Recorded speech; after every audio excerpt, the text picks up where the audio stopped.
This is Space Krieg. It's a tactical space dogfighting MOBA. The current setup here, we've got a 2v2 setup. The gist of the game is that the game slows down for 5 seconds and allows people to tell their ship what it is they want to do. That white line shows you where the ship is going to fly. So it kind of pauses, you dictate how you want the ship to fly, and then it plays that move back. Ships fire missiles, they fire guns at each other, but it gives you plenty of time to position yourself where you want to be, to drop in on someone's six, to just dodge the missile and launch the counter-mission.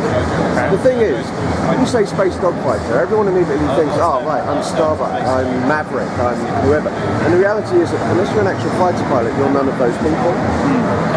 But by having the input work like this, it gives us loads of advantages. The first being that now all you need to do is think about what it is that you want to do. What would be the cool move, the correct move?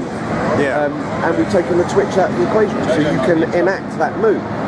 At the end of the game, what happens is we stitch together all of those little 2-second snippets of real time into one seamless replay. And what you end up watching is a replay of a dogfight between the best fighters in the world. It's an incredible thing. The other thing that gives us is it's a completely level playing field. You can play this on mouse and keyboard, you can play it on gamepad, you can play it on tablet. And it's a completely level playing field. If you were to play a first-person shooter on a gamepad versus somebody on a mouse and keyboard, what's the point? You will lose. Yeah. Also, because of the way we've done the network thing here, it means that you can play with up to 2 seconds of lag, and it won't make a blind bit of difference. Yeah. So this is very early in development right now. It's about a month's worth of work so far. But our ultimate aim is to make it a 5-on-5 MOBA. You can jump back out of combat, you go back into the hangar, you'll be able to upgrade your ship, swap it out for a different ship depending on the enemy team. We've got loads more plans for support ships, and stealth ships, and mine-laying ships, all of the different ships you can imagine, each with their own unique character and a whole load of lore behind the characters and so on. The game is called Space Krieg, or to give it its full title, Richard Reed's Space Krieg. Yes. None of us are Richard Reed. Richard Reed was a fantastic programmer I used to work with back at Bullfrog, and at the point where Bullfrog kind of broke up, you bring this game around to all of the different studios, all of your Lionheads and your Monkey Foots and your Lost Toys and what have you, and we would all play it, and we used to absolutely love it. But sadly he died of brain cancer before he could finish it, so that's why we're trying to get this made now. I mean, it's like 15 years later, but it was such a good game and there was so much love for it in that development community that they're all really, really excited that they've seen the name cropping up again, and you know, that might actually get made. But that's why, I mean, it's a deeply personal project for me. The idea being that we have to modernise it, sure, but it has to be true to the core. What made that other game version of it, yeah, what made that other game I mean, the most common questions we get is, why is it set in space? Why is it 2D? Why isn't it real time or first person? Yeah. It's like, well, because then it wouldn't be that game. Then it would just be, oh hi, I'm an X-Wing knockoff, or hi, I'm another Elite Dangerous wannabe, or whatever. So no, this is its own unique thing.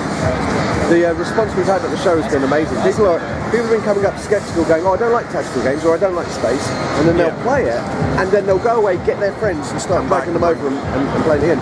We've had people come back on each of the days so far. Sweet. Yeah, it's been the response has been overwhelmingly good. So. But it's a long way off yet. Again, our ultimate vision is for it to be available on every platform that can play against every platform.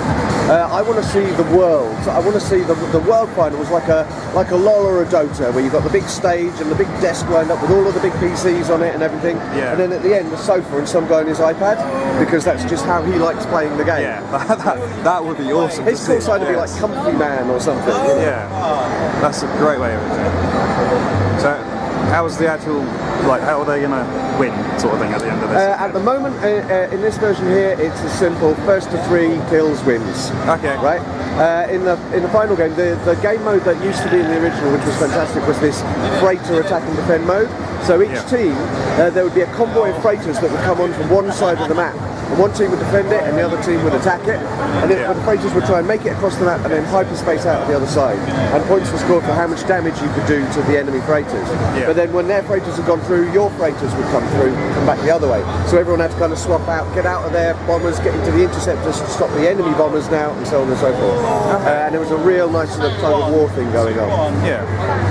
But yeah, so the aim as well is to have more objective-based maps, so more Heroes of the Storm rather than League or Dota, where it's just one map and it never changes.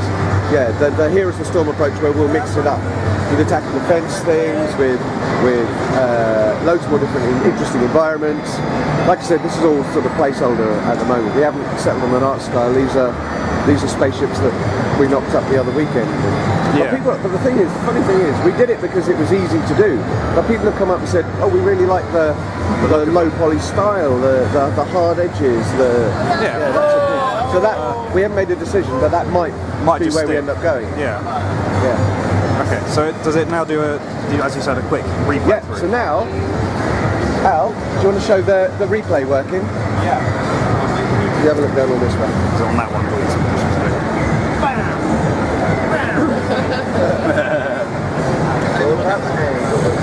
So as you can see now, the whole game is stored in a real-time fashion, and this is something we would let people do.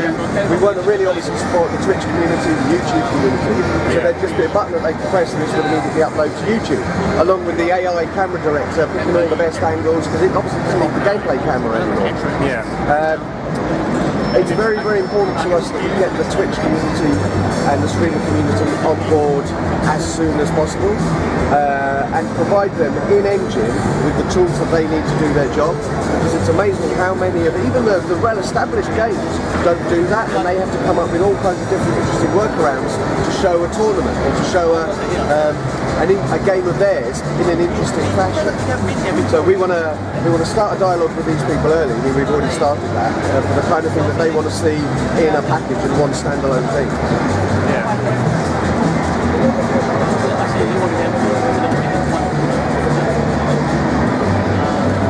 So you say you want to be on every platform. Are you on any platforms currently, or are you literally still just completely in development? Oh, we're completely in development. We're not even.